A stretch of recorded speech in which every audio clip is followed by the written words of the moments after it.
नमस्कार, मी राहुल कुलकर्णी. बारामतीच्याच ह्या कृषी प्रदर्शनात मी आहे. खूप लोकांचे फोन येत आहेत आणि ज्यांचे नंबर्स किंवा फोन नंबर्स आणि नावं दिलेली आहेत, अशी मंडळी पण आता इथे खूप बिझी आहेत ह्या प्रदर्शनात. सो तुम्हाला सांगायचं मला हे आहे की प्रदर्शन संपल्यानंतर पुन्हा तुम्ही त्यांच्याशी बोला. तूर, उडीद, मूग हे आपली पारंपरिक पिकं. ज्वारीसुद्धा आपलं पीक आहे. गहू हे आपलं पीक नाही. तांदूळसुद्धा आपलं पीक नाही आहे. खरं तर सेफॉलॉजिस्ट असलेले यादव ते नंतर संघटनेशी जोडले गेले. तर त्यांनी एक लेख लिहिला होता टाइम्स ऑफ इंडियामध्ये की ते म्हणाले होते की गहू आणि तांदूळ हे ज्या प्रदेशाचं पीक नाही आहे त्या प्रदेशामध्ये जर ते खाल्लं तर ते शरीराला सुद्धा बाधक असतं. त्याच्यावरती बरीच राष्ट्रीय पातळीवरती चर्चा झाली होती. तुम्ही म्हणाला मी तुरीच्या शेजारी उभा राहून का बोलतो आहे, त्याचं कारण आहे की जी आपली पिकं आहेत, आता तुरीची महाराष्ट्रात सगळ्यात मोठी बाजारपेठ ही लातूरमध्ये होती, आता ती विस्कटली. तर ह्या आपल्या मूळच्या पिकावरती आपलं लक्ष नाही आहे, त्यातली उत्पादकता वाढवण्याच्या दृष्टीनं लक्ष नाही आहे. सो भोयटे सर या पुन्हा एकदा तुमचा परिचय करून द्या. नमस्कार. नमस्कार. मी डॉक्टर विवेक भोयटे, कृषी विज्ञान केंद्र बारामती. फाईन. सो शेंगा मोजायच्या? हो, मोजल्यात का तुम्ही? ह्या शेंगा मोजलेल्या आहेत. हां, तर खरं तर हां, आपण एकाच ह्याच्यावरती मोजून बघू. एका फांदीवर मोजून बघू हो, आपण. हो. 1 2 3 4 5 6 7 8 9 10 11 12 13 14 15 16 17 18 19 20 21 22 23 24 25 26 27 28 29 30 या 30 शेंगा एका फांदीला आणि आहेत. एका बुडाला खाली बुड दाखवा जरा. हे त्याचं बुड आहे. हो, हां, आणि बुडाला किती फुटवे आहेत? बुडाला जवळपास एका ह्याला हां. जवळपास 30 40 फुटवे आहेत. 50 फुटवे, कुठे 60 फुटवे आहेत. बरं. ह्याच्या शेंगा मोजल्या सर आपण हां, टोटल. हां. आणि अशा 100 झाडांचं ॲव्हरेज काढलं तर एका झाडाला 2780च्या वर शेंगा आहेत. ऑन एन ॲव्हरेज 2780 एका झाडाला. फुटवे 30. लागण कितीची आहे? लागण 2 ओळीतलं अंतर 10 फूट आणि 2 रोपातलं अंतर म्हणजे 2 बियातलं अंतर 2 फूट. सरीवरची लागण आहे. टोकन केलेली. टोकन केलेली आहे. राईट. काही प्रेक्षकांनी काल केळीच्या संदर्भात हे प्रश्न विचारले होते म्हणून. तर 2780 हा ॲव्हरेज हो. हा पूर्वीच्या तुलनेत किती जास्त आहे?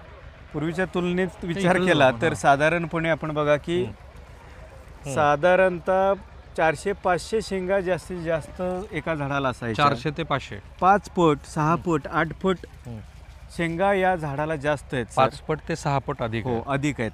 आणि आपण असा विचार करा की अगदी 8 फूट बाय 2 जरा फूट इथली हिरवी हे पण 8 फूट 8 फूट बाय 2 फूट अंतरावर जर झाडं आपण लावली तर साधारणतः एकरामध्ये 2550 झाडं बसतात या पद्धतीची.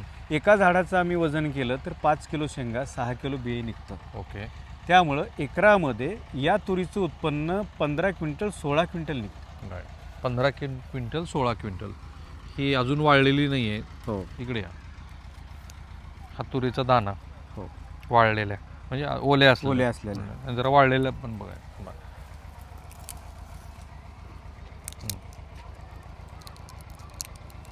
तर एक पडला खाली. साधारणपणे एका शेंगेत किती दाणे आहेत? एका शेंगेमध्ये 4 ते 5 दाणे. ते बघा. बरं, साईज सगळ्यांची एकसारखीच आहे? एकसारखी, अगदी सगळीकडे एकसारखी साईज आहे. बरं. त्यामुळं 4 दाणे एका शेंगामध्ये एका झाडाला 2500 2700च्या वर शेंगा. एका एकरामध्ये 2500पेक्षा जास्त झाडं. एका झाडाला 5 ते 6 किलो दाणे भरत असतात आणि त्यामुळं एकरी उत्पादकता ही 15 क्विंटल मिळते. बरं. आता हे जे वाण आहे हे देशी वाण आहे? हा देशी वाण आहे. डॉक्टर वसंतराव नाईक कृषी विद्यापीठ परभणी यांनी हा विकसित केलेला वाण आहे आणि कोरडवाहू बागायती भागामध्ये खूप चांगलं याचं उत्पन्न मिळतं. खरं तर ज्या ठिकाणी दाट तूर पेरली जाते त्या शेतकऱ्यांना मी आवाहन करेन की आपण याची लागवड अंतर ठेवून करा, म्हणजे 7 फूट 8 फूट 9 फूट 10 फूट अंतरावर. पण ते आता भोयटे सरांनी आणखी ती सांगायला सुरुवात केली. जर असंच फिरवा कॅमेरा. आणि हे उत्पादन जे आलं ना ते ह्याच्यामुळे आलं आहे. ही उत्पादकता जी वाढली आहे ना तर ह्या सेन्सरमुळं वाढलेली आहे. आर्टिफिशियल इंटेलिजन्सची ही ती कमाल आहे. सो सर आता आपण टॉपला आहोत. तो सेन्सर कोणता आहे? तो जो वर आहे ती वाऱ्याची दिशा, वाऱ्याचा वेग. त्याच्यानंतर त्याच्या खाली जर आपण आलो तर आपल्याला दिसतंय की तिथं पडणारा पाऊस किती मिलीमीटर पडणार आहे. त्याच्यानंतर खाली सोलर पॅनल आहे.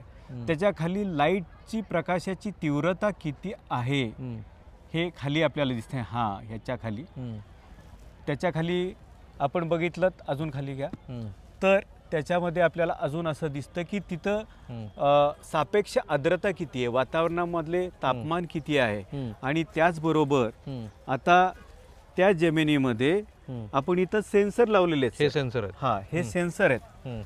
हा वरच्या फुटामध्ये ओलावा किती आहे, तापमान किती आहे, त्याच्या खाली दुसऱ्या फुटामध्ये ओलावा किती आहे, तापमान किती इकडच्या आहे, बाजूला, या बाजूला.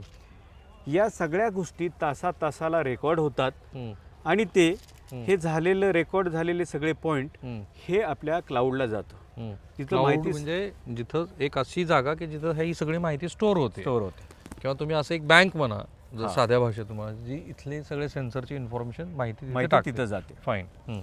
आता याच्यामुळे एक होतं की तुमच्या त्या 2.5 एकरामध्ये 3 एकरामध्ये या जमिनीमध्ये ओलावा किती आहे, या पिकाला त्या प्रत्येक वाढीच्या अवस्थेनुसार गरज किती आहे हे तर समजतंच.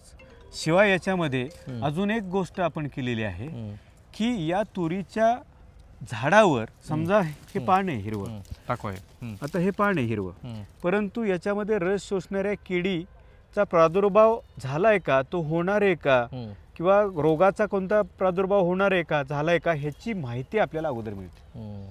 आणि त्यामुळं AI आणि त्यामुळं काय झालं की या वर्षी सलग 6 महिने पाऊस असताना सुद्धा कमीत कमी औषधामध्ये आपल्याला हे पीक असं निरोगी राखतात. अजूनही फुलं दिसतात मला. हो, आता ह्याचा पुढचा आपण प्रयोग असा करणार आहे.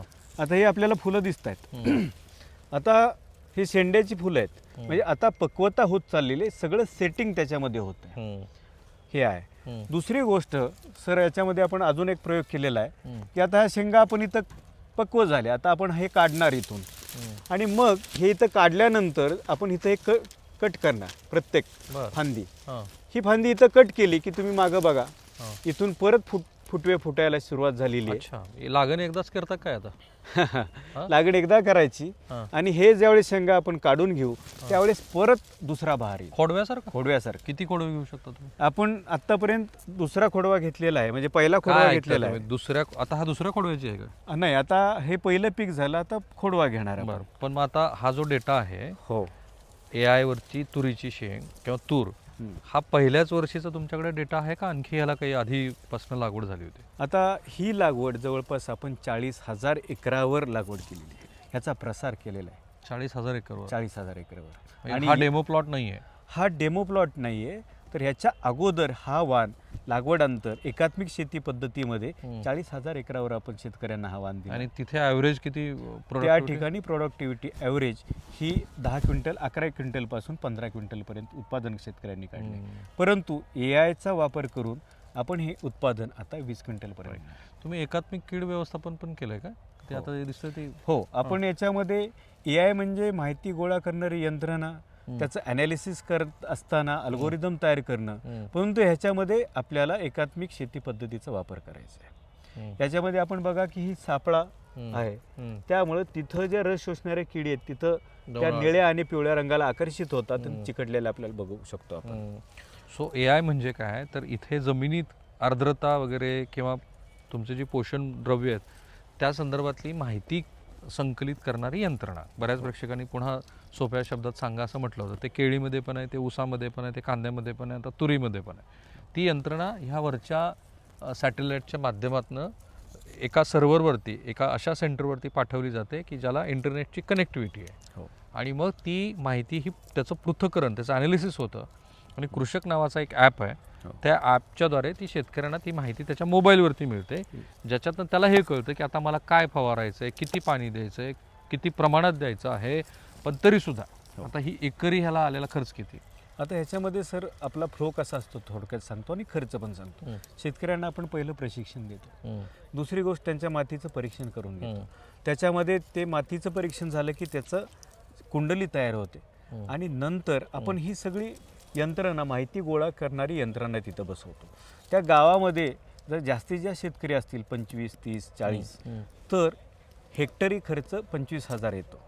परंतु आता इथून पुढे हे तंत्रज्ञान स्वस्त होत जाईल. जरी 25-30 शेतकरी असले हां, तरी हेक्टरी खर्च हा 25,000 25,000 रुपये. रुपये ओके. सुरुवातीचा. परंतु त्यावेळेस त्या शेतकऱ्यांच्या मालकीचं हे संयंत्र असणार आहे. प्रत्येक शेतकऱ्याला मॉइश्चर सेन्सर दिला जाणार आहे, म्हणजे ओलावा संवेदक.